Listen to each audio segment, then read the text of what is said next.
Hi guys, Taylor with Bungalow Off-Road here. We are going to go over a Ask Taylor segment with some new questions. If you have a question, shoot me a DM, drop a comment, whatever you want to do. I am happy to answer anything you want to ask. What are some things you tend to do to help you stay awake on long drives?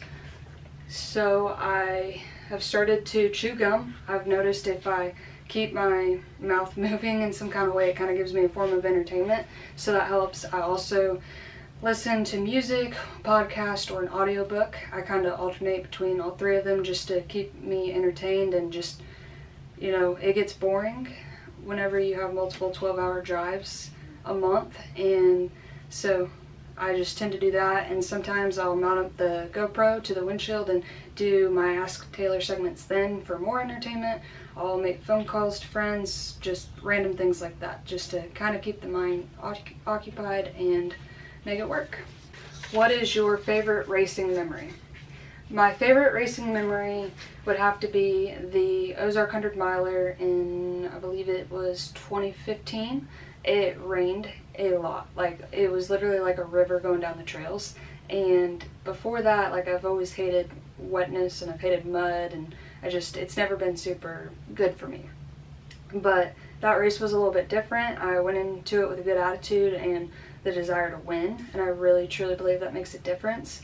Off the start, it was so freaking cold and my hands were like frozen. I couldn't press my start button, so I couldn't get my bike started. Everybody was halfway through the grouse track to the woods before I even got taken off, and I made some pretty good passes right away, and I just like kept going and going and going.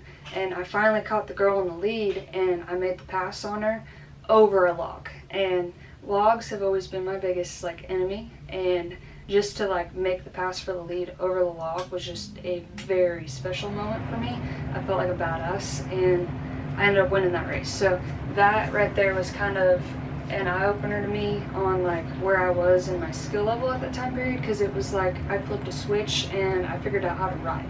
Because prior to that, like, the girl that I was battling with that day, like, I never thought I could beat her, and I did. So it was just one of those things that kind of gave me extra motivation to work a little bit harder, try a little bit harder, and I really think like that race kind of set the tone for me in training and whatnot. So it's definitely one of my favorite memories. What makes you continue to ride and race? So I do it for fun, and it's something that's always been like not easy, because if it was really easy, everybody would do it. And so just like the amount of times you have an ass kicking, or how hard it is, and trying new things and trying to be the best, and like all of that, it just keeps me coming back. And then the people that I've met through racing, like, it's been amazing, and it's very, I think it's done a very good job at shaping me into the person that I am. So it's just, I'm just, I guess, addicted to it and the way it makes me feel. But most importantly, it's really fun, and I like to compete. And sometimes like it's you versus you, but it's cool to like race against other people. So that's why I do it, and that's what keeps me coming back. And yeah. What advice would you give to somebody who's discouraged? Keep trying. You're never going to get better if you just quit, and you never know how far you can go if you quit.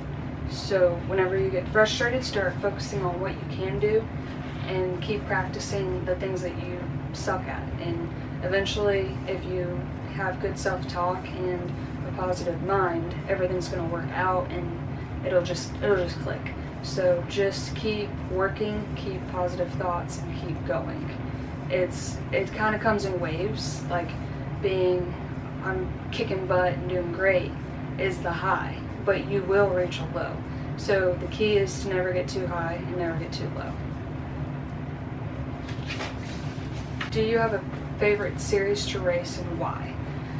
So I really like, local series wise, like the Moore series. I love the tracks. The people who put them on are great. The venues are good, especially for Missouri. We don't have a lot of great options that are nothing but rock kind of thing, and so I like that. And then I just like the format. We have 2 days of racing. I can race 3 times in the weekend. If I really wanted to get after it, I could do it 4 times, but I'm going to stick to 3. They have a great ladies program. They kind of shaped me into the person that I am and the racer that I am. Without them, I don't even know if I would be racing, because like it took me a long time before I had enough skill to even have my butt on a Missouri Hare Scramble course. And yeah, I also like the IXCR series that's over in Indiana. It is a relatively large series. There's pretty big turnouts. The tracks are pretty fun. They're kind of similar to GNCC's. They do pay the pros pretty well, so that's cool to see, like a local series paying back pretty good. And it also brings out a lot of good competition, and it's pretty stacked. So it's kind of cool to go to a different area and see that. And like Indiana is just a super cool state because they got all kinds of series, and like they do a lot of double headers where the other like series work together. One will race dirt bikes on Saturday and the other series will race on Sunday, and usually it's like less than an hour apart, which is sick. And then I enjoy GNCCs most of the time. There's like times where I get a little mad about just like things that happen that are part of racing, and I really need to get over it because it's like, that's racing. But for the most part, I do like GNCCs for the competition. It's cool to race against other women and that are like my speed, faster than me. Like I go get my ass kicked kind of thing. It's different than what we have back here, and I really like that.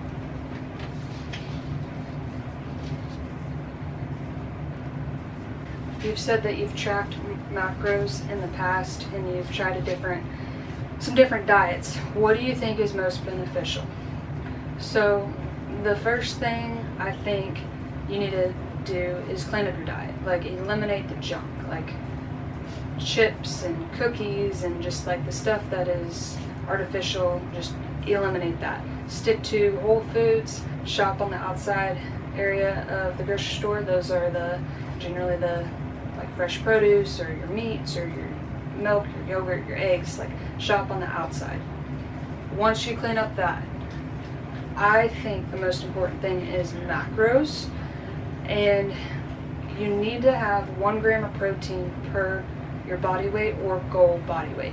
Right now I'm on a pretty relatively high protein diet, I would say, just because I burn so many calories in a day between working out and if I'm racing or if I'm riding, and then my job. I'm moving a lot, so I burn a lot of calories in a day. So right now I'm eating 160 grams of protein, and I am 130 pounds.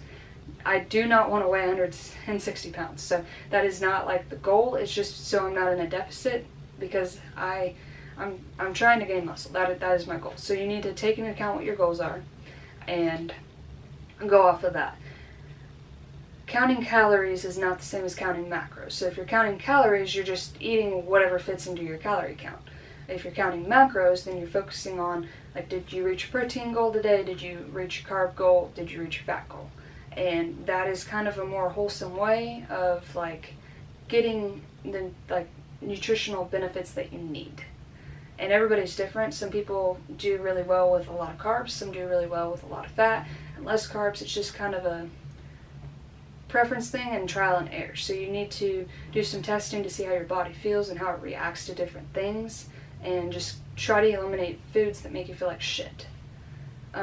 Carnivore diet has been pretty popular. I did do it for a little bit. It is pretty freaking tough, as like you just eat like a lot of meat, and there's nothing wrong with that. I did feel pretty good. Honestly, I did lose weight that I really didn't need to lose. That's kind of why I started back into eating more of a macro diet, and it's just how your body reacts and what your goals are and what you're trying to do. If you want to know more about that, please reach out. I have actually got a certification in nutrition and personal trainer and strength and conditioning, so just reach out if you have any questions. I'm happy to help. Still do ice baths. So in the summer I do them if I am very sore, if I am very hot, and need to cool down, and it's just kind of a good maintenance program, I would say to call it. Like, it just kind of puts me back into a place where I feel like I recover a lot faster and I can function a lot better. If I'm really stressed, I also do it because it kind of it calms me down. And as far as doing it in the summer versus winter's a whole hell of a lot harder because it's really cold outside. But both are just as beneficial, and I do think it's something everybody needs to put into their routine. Advice for people wanting to be sponsored. What do you look for? So my biggest advice is make a good connection with the people you want to be sponsored by. Expect nothing. Do your part in helping them, and what goes around comes around. So just be a good person. Don't be a pain in the butt. Don't expect everything for nothing, and like, just represent yourself well. Like, market yourself like you are. It's a two-way street. So if you're being a jerk and not somebody that's approachable, chances are you're probably not going to get all the sponsorships that you want. So just kind of think about that. Me personally, do I want you to win? Yeah, absolutely. I want you to go kick ass. But that is not a high priority to me. I want you to be a good person. I want you to treat us here at the shop with respect. I want you to understand that nothing's for free. So just because you're getting it for free doesn't mean it didn't cost me something. What I'm willing to do for you needs to be good enough if you want my help. And we just gotta share the same values. Like, I just really truly think to have a good relationship, we gotta be like on the same level on everything. And so that is what I would focus on. I require you to send me a resume. I require you to tell me what you expect, and I just kind of go through and analyze things and see if there's something we can do to work out, if we are a good fit together, if you're gonna do your part. Like, that's kind of what I look for. I do really think it's important to be a good representation of the brand for us, so that is a priority to me. If your bikes look like trash, you're gonna have to change that to be a part of this. If you are not approachable, you're gonna have to be a person that people feel comfortable talking to and can look up to. And I really need you to post on social media, because that is the world we live in, and that's just how we grow. And if I grow here, like us at the shop, if we all grow, you'll grow too. We'll grow together. It's a two-way street, so it's just one of those things that goes both ways. Word of mouth, tell your friends, like, send people my way. That's what I kind of expect out of people that we sponsor. Alright guys, I'm going to wrap it up with that. Thank you for watching. Please subscribe to our channel. Check out our Instagram if you feel like it, because we have some pretty cool stuff on there. And I will see you at the races. Got a question? Hit me up.